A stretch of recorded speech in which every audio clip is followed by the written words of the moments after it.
നല്ല നിലയിൽ നടന്നുകൊണ്ടിരുന്നൊരു വിദ്യാഭ്യാസ സമ്പ്രദായം. അത് ചിലപ്പോൾ കുടിപ്പള്ളിക്കൂടെ ആയിരിക്കും, ആശാൻ പള്ളിക്കൂടെ, പിന്നല്ല രാജാവിൻ്റെ കാലത്ത് കുറേ സംവിധാനങ്ങളൊക്കെ തുടങ്ങി. പക്ഷേ ബ്രിട്ടീഷുകാർ വരുമ്പോഴാണ് ഈ സ്കൂളിൻ്റെ സിലബസൊക്കെ, ഈ കലണ്ടറൊക്കെ സീരിയസ് ആയി വരുന്നത്. മാർച്ച് ഏപ്രിൽ മാസങ്ങളിൽ അടച്ചിടുന്നത്. കാരണം അത് അവർ നടത്തുന്ന സ്കൂളുകൾ, അവർ നടത്തുന്ന കോളേജിൽ അവരെ സംബന്ധിച്ചിടത്തോളം മാർച്ച് ഏപ്രിൽ മാസങ്ങൾ അവർക്ക് ഇവിടെ സഹിക്കാൻ പറ്റാത്ത ചൂടാണ് കേരളത്തിൽ. അപ്പോൾ അവർക്ക് ഊട്ടി പോകാൻ, കൊടൈക്കനാൽ പോകാൻ, അങ്ങനെയാണ് ഈ ഊട്ടി കൊടൈക്കനാൽ പോലുള്ള ഹിൽ സ്റ്റേഷനൊക്കെ ഡെവലപ്പ് ചെയ്ത് വന്നത്.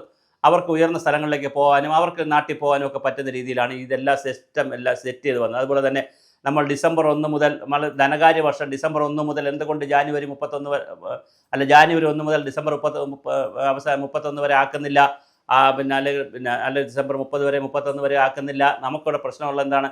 നമ്മൾ ഏപ്രിൽ മുതൽ മാർച്ച് വരെ എന്നുള്ള കൺസെപ്റ്റിലാണ് നമ്മൾ പോകുന്നത്. അപ്പോൾ അങ്ങനെ സാമ്പത്തിക വർഷമാക്കിയതും ഇങ്ങനെ സ്കൂൾ. ഇപ്പോൾ ശിവൻകുട്ടി അദ്ദേഹത്തിൻ്റെ ഫേസ്ബുക്ക് പോസ്റ്റിലൂടെ ഒരു നിർദ്ദേശം വെച്ചിരിക്കുകയാണ്. അദ്ദേഹം വെച്ച നിർദ്ദേശങ്ങളെല്ലാം വിവാദമായതുകൊണ്ടായിരിക്കും ആദ്യമേ ചർച്ച വെച്ചത്. അപ്പോൾ വലിയ മാറ്റമാണ് ശിവൻകുട്ടിക്ക് വന്നിരിക്കുന്നത്.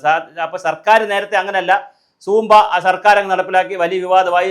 സ്കൂൾ സമയത്തിൽ 15 മിനിറ്റ് കൂട്ടി, അത് വലിയ വിവാദമായി. മുസ്ലിം സംഘടനകളിലൊക്കെ വേണ്ട ബഹളം ഉണ്ടാക്കി. അവസാനം ജെൻഡർ ന്യൂട്രാലിറ്റി എന്ന് പറഞ്ഞ് ആൺകുട്ടികൾക്കും പെൺകുട്ടികൾക്കും ഒരേ ഡ്രസ്സാക്കി, അത് വിവാദമായി. വേണ്ട വിവാദങ്ങളുടെ പരമ്പര പിടിച്ചു പറ്റിയതിന് ശേഷം ശിവൻകുട്ടി സാർ വിചാരിച്ചു, അങ്ങനെ ഇനിയിപ്പോൾ വയസ്സുകാലത്ത് റിട്ടയർ ആവാൻ പോകുന്ന സ്ഥലത്ത് ഇനി മന്ത്രിയല്ല, ലാസ്റ്റ് കാലത്ത് എല്ലാവരെയും സിമ്പതി പിടിച്ചുകൊണ്ട് അല്ലെങ്കിൽ ഒരു അപ്പീലൊക്കെ കിട്ടിക്കൊണ്ട് പോകാം. അതുകൊണ്ട് അദ്ദേഹം ഫേസ്ബുക്ക് വഴി ഇട്ടിരിക്കുകയാണ്.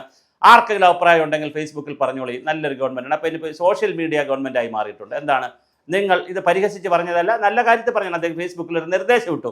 എന്തുകൊണ്ട് നമുക്ക് മഴക്കാലത്തിലേക്ക് ഇത് മാറ്റിക്കൂടാ, ജൂൺ ജൂലൈ മാസങ്ങളിലേക്ക് മാറ്റിക്കൂടാ? അപ്പോൾ ഒരുപാട് അവധി കൊടുക്കേണ്ടി വരുന്നു, പ്രളയത്തിൻ്റെ പ്രശ്നമുണ്ട്, വെള്ളപ്പൊക്കം, ഒരുപാട് പ്രശ്നങ്ങളാണ്. അതുകൊണ്ട് മഴ നനഞ്ഞുകൊണ്ട് സ്കൂളിൽ പോകേണ്ട.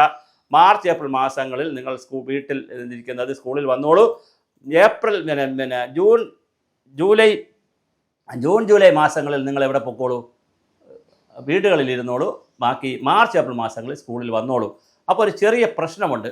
ഈ മാർച്ച് ഏപ്രിൽ മെയ് മാസങ്ങളിലാണ് ആളുകൾ ടൂർ പോകുന്നത് കൂടുതൽ. അതിനൊരു ചെറിയ പ്രശ്നം വരും. അതുപോലെ ഉത്സവങ്ങളെല്ലാം നടക്കുന്നത്, നമ്മുടെ നാട്ടിലെ ഉത്സവങ്ങൾ, ആരുടെ അമ്പലങ്ങളിലെല്ലാം ഉത്സവം നടക്കുന്നത് ഈ മാസങ്ങളിലാണ്.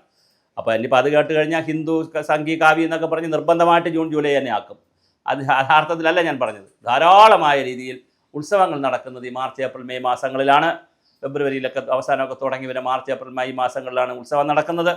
അതുപോലെ തന്നെ ടൂർ പോകാൻ അവർക്ക് പറ്റിയ സമയം അതാണ്. കളിക്കാൻ പുറത്തു പോകാനും സുഹൃത്തുക്കളുമായിട്ട് ഇടപഴകാൻ പറ്റിയ സമയം ചൂടുകാലമാണ്. പക്ഷേ വലിയ ചൂടാകുമ്പോൾ അവർക്ക് ആ പ്രശ്നമുണ്ട്.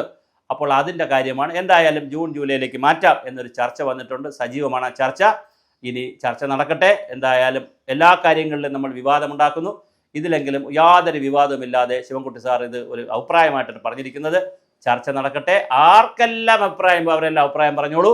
അഭിപ്രായം പറഞ്ഞിട്ട് ഗവൺമെൻറ് ഒരു തീരുമാനമെടുക്കട്ടെ. എന്തായാലും മാർച്ച് ഏപ്രിൽ മാസങ്ങളിൽ പിള്ളേർ സ്കൂളിൽ പോകട്ടെ. മെയ് മാസങ്ങളിൽ, ജൂൺ ജൂലൈ മാസങ്ങളിൽ അവർ വീട്ടിലിരുന്ന് മഴ നനയട്ടെ. സ്കൂളിലേക്ക് പോകേണ്ട കാര്യമില്ല, റോഡിൽ ഇറങ്ങേണ്ട, വീട്ടിലിരുന്ന് മഴ നനയട്ടെ. പക്ഷേ ടൂർ പോകാൻ പറ്റത്തില്ല, മറ്റൊരു സ്ഥലത്തും പോകാൻ പറ്റത്തില്ല, ചിലപ്പോൾ പുറത്ത് പോലും ഇറങ്ങാൻ പറ്റത്തില്ല മക്കളെ.